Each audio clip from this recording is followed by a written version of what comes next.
Saying to myself, like, Lisa, like, why didn't I know all these concepts and ideas and ways to like grow and get better in my 20s and 30s?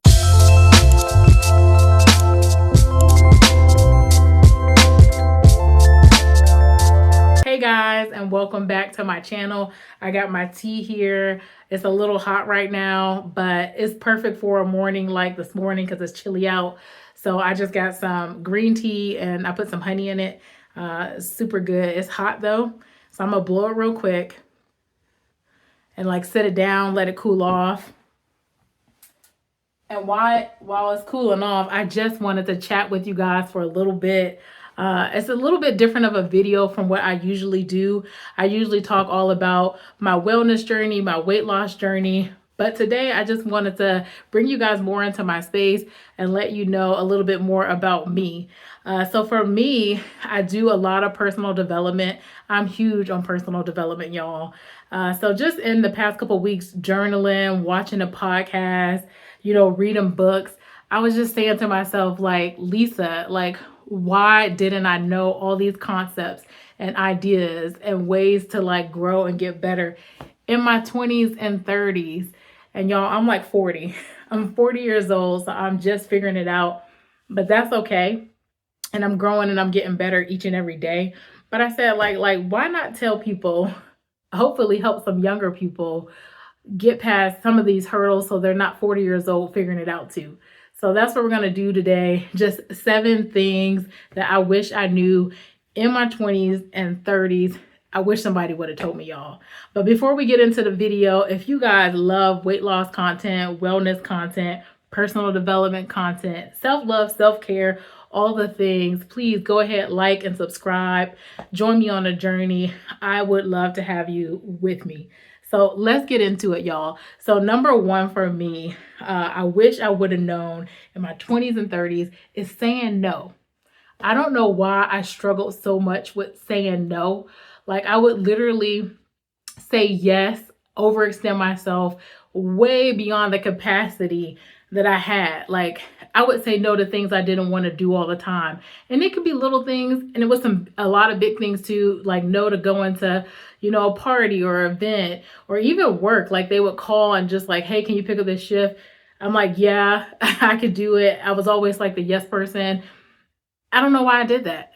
Like, it's crazy to me. No is like top tier self-care. You have to have boundaries for your own life or other people will just run right over you. Like, true story. This really happened to me, y'all. When I was 18 years old, I actually had a family member ask me to borrow money. And I didn't even have the money for this family member to borrow. You know what I did? I went and I got a payday advance so that this person can have money to borrow from me. And it threw me in a whole cycle of predatory lending, whole bunch of crazy things. And I'm saying all that to say, no is a complete sentence. And you don't say it just to be mean, but truly for yourself. If you do not have the capacity, if you don't have the bandwidth, if you're too busy, if it just doesn't feel good to you or in your nervous system, don't do it.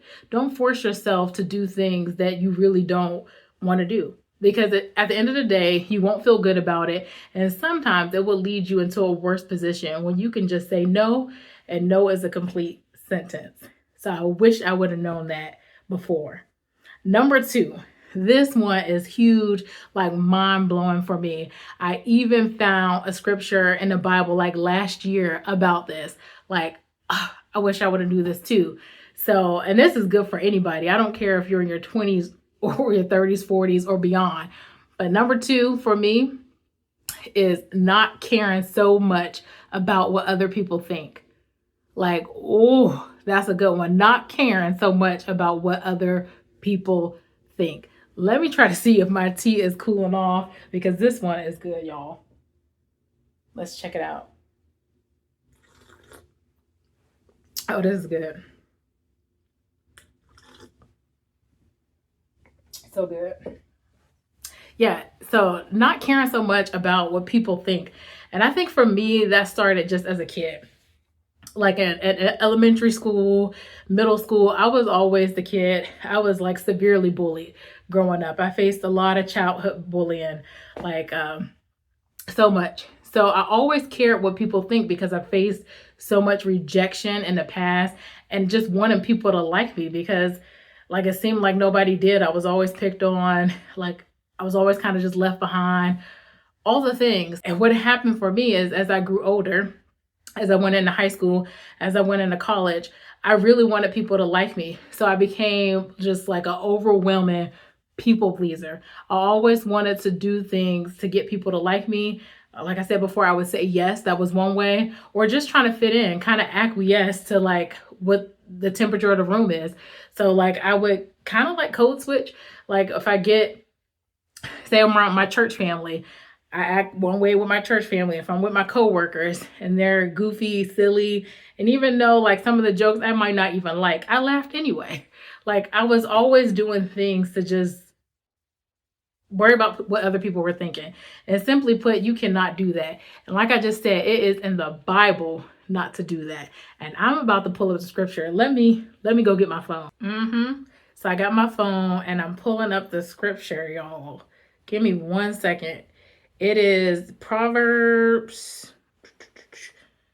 Hang on 1 second. Proverbs 29:25.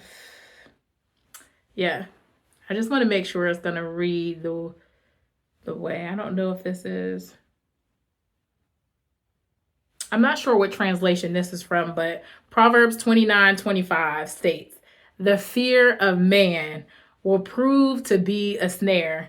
Not sometimes, not maybe, but it says it will prove to be a snare. But whoever trusts in the Lord will be kept safe. So in other words, fear of man, like if you're always worried about if they're going to like me, if they're going to accept me, are they going to still date me? Like being worried about that kind of stuff, anxious about that kind of stuff, it says it will always prove to be a snare. Mean not good for you, mean a problem for you. But those who trust in the Lord will be kept safe. So if you don't worry about that and you just worry about the goodness that's already inside you, just rest in your power, rest in your being, who God already made you to be, who the Creator already made you to be, whatever you believe in, rest in that. Because that's where your power truly is. It's not in if a bunch of people accept you. It's not in if you're popular, if you're liked the most, if you get, the person you're crushing on. I mean, it's great if you do, but even if they don't like you, you still got all that goodness inside of you and you didn't need it anyway. So don't worry so much about what other people think of you. Please figure this out. And if you're beyond 20s and 30s, you're like me and you're just figuring it out, rest in your power. Don't worry if it don't work out, if you don't get the job, if you don't get the spouse, if you don't get the loan you've been applying for. It's all going to work out anyway. So you don't have to worry so much about what's going to happen and what other people think. Thank me later. Okay. And so number 3, another big one is authenticity. Like it's okay to be you. It is okay to be you. Give yourself permission to take up space, to be unique, to be everything that you were created to be.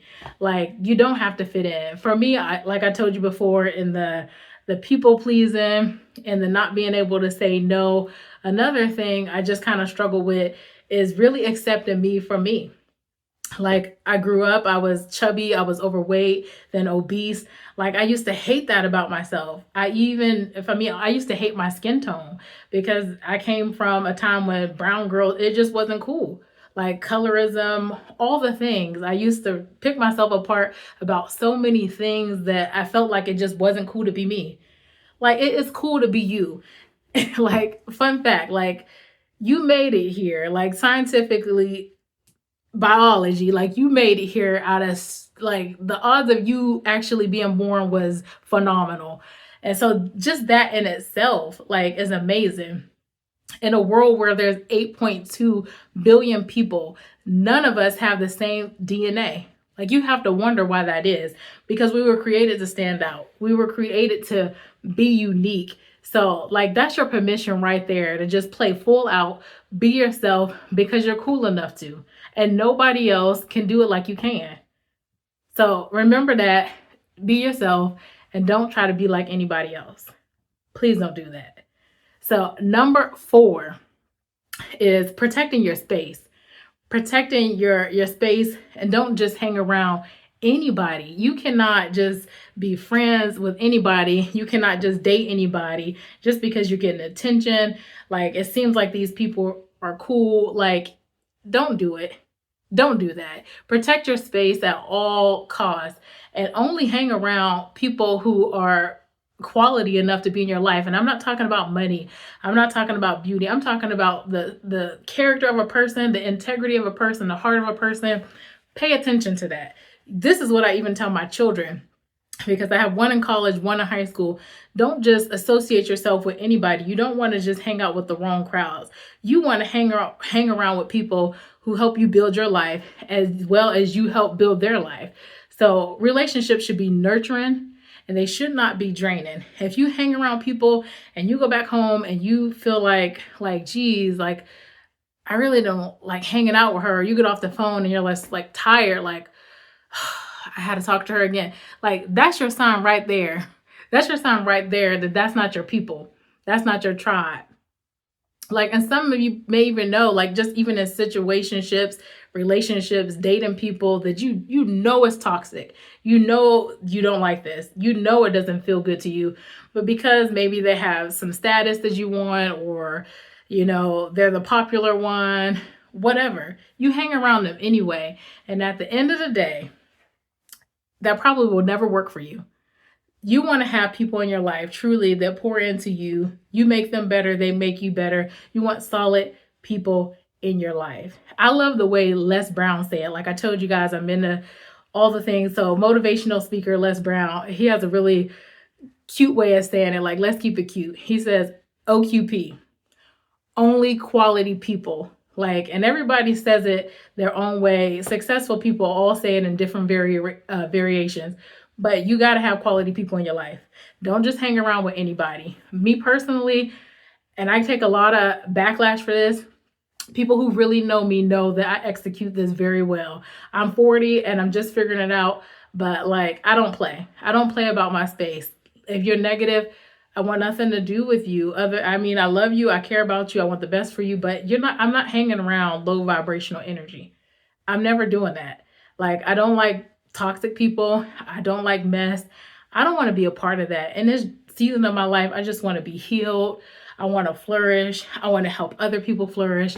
So do not do that. 20s, 30s, beyond, whatever. Don't hang around people who don't deserve to be around you. Number 5, we made it.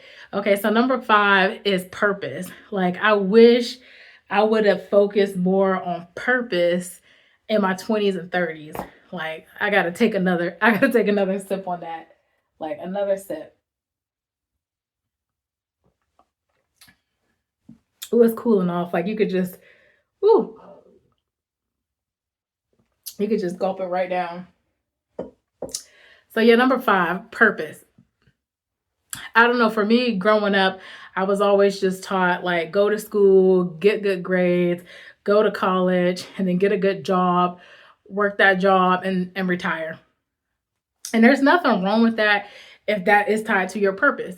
Because what I truly believe and what I know now, just in all of the personal development that I've done, we all have greatness inside of us. We all have gifts and talents, things inside of us that we're expected to do. Like, the whole reason why you're born, like, your great commission is because you were sent to this earth to accomplish something. And you got to wonder, like, hey, what is that thing? Like, why am I here?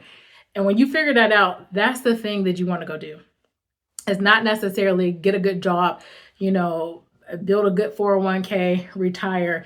No, if you want to have fulfillment, if you want to have peace, if you want to have more happiness, if you want to have more money, you have to follow your purpose, whatever that is. Sometimes it is tied to a 9-to-5. I have to work too. I get it. Like, what I would rather be doing full time is this. Like, I love personal development. I love helping people. I'm a sociologist. That's what I went to school for. I worked in social services for years and multiple social services. And then I actually worked for my state and doing Social Security disability. So I get it. You have to do what you have to do to make a living. But what could have saved me a lot of time and a lot of money, including all these student loans, is if I would have just followed my purpose. Because, like I said, I really love helping people. And what I really feel called to in this season, it didn't necessarily require traditional education. I'm gonna say that again. It did not really require traditional education. Traditional education is nice if you need that for what your purpose is. Like a neuroscientist, like we need them to go to school.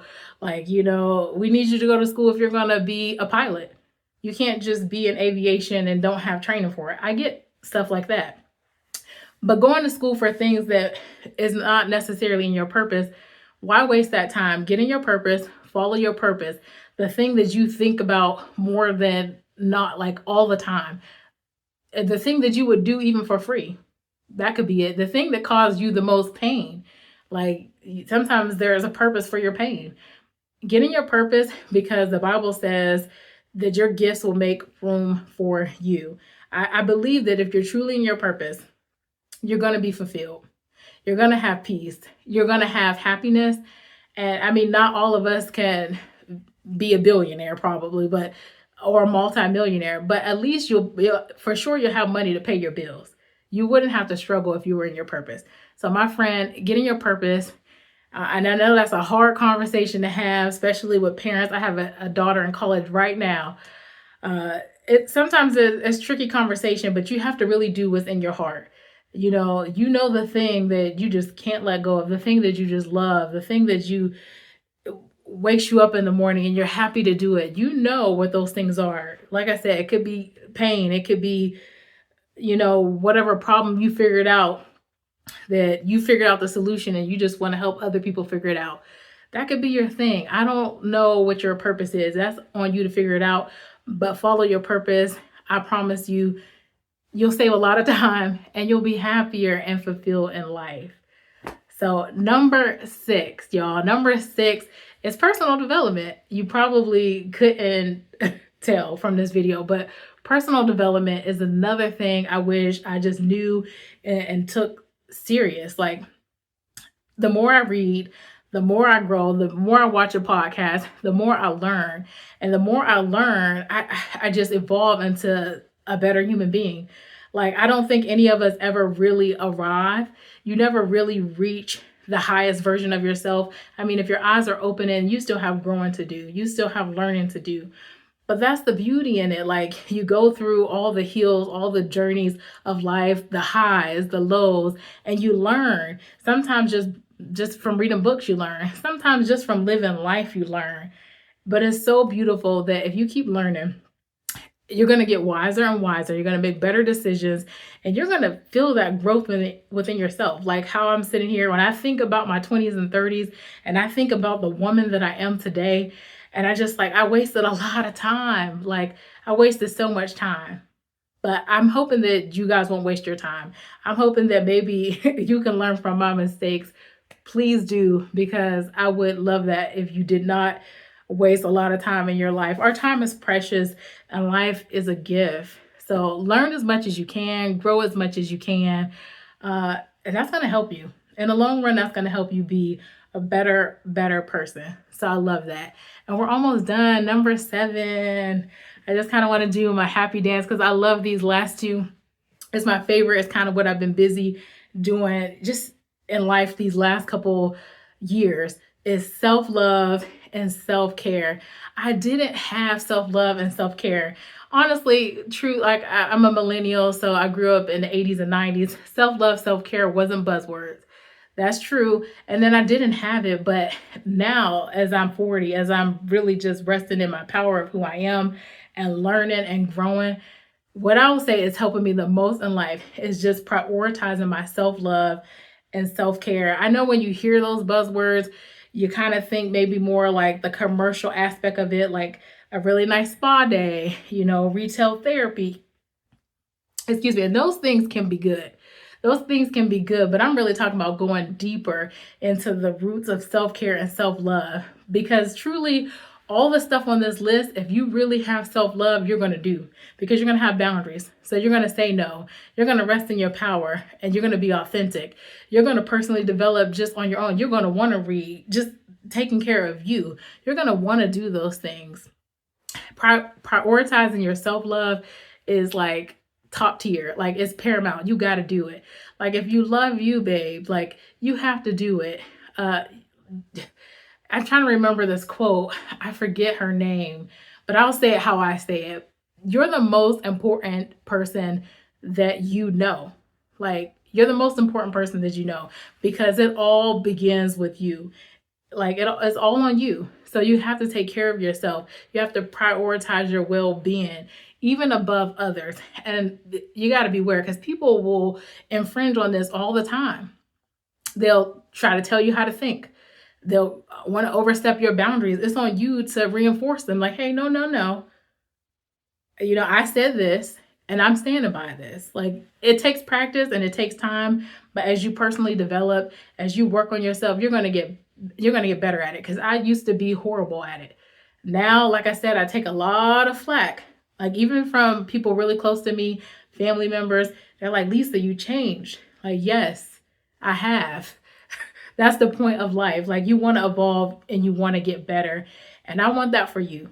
So prioritize your self-care and your self-love. If you don't remember anything else I said, like, because you can accomplish all the things I said just by self-love and self-care. So remember self-love and self-care, and don't you ever forget. That's it for me. I love you guys so much. I want you to win. I really want you to live your life powerfully. I really want you to go after everything. I've been saying that a lot in videos. Go after every single dream that's inside of you. And I'm not just saying it because it sounds cute. I'm actually doing that myself in this season. You already know about my wellness journey. I have so many other things that I'm working on right now. Stay tuned, because I can't wait to tell you guys all about it. But yeah, I'm doing that for me too. So I'm not just giving you lip service. I'm actually doing this in my own life. Go after every single thing. And one more thing, when I say that, it reminds me of this song I've been listening to. I really love this song. It's by Leanne Womack, and it's I Hope You Dance. And if you listen to the words of that song, it really, at first, it didn't feel like my style. Because like I said, I'm from the 80s and the 90s, so different vibe of music. But if you listen to the words of that song, I hope you dance. Like, it's literally saying those things. I hope you go after every single thing. I hope you play full out in life and don't take your foot up off the gas for no one or for anything. I really do hope you dance. Be well, be blessed, and I can't wait to see you win.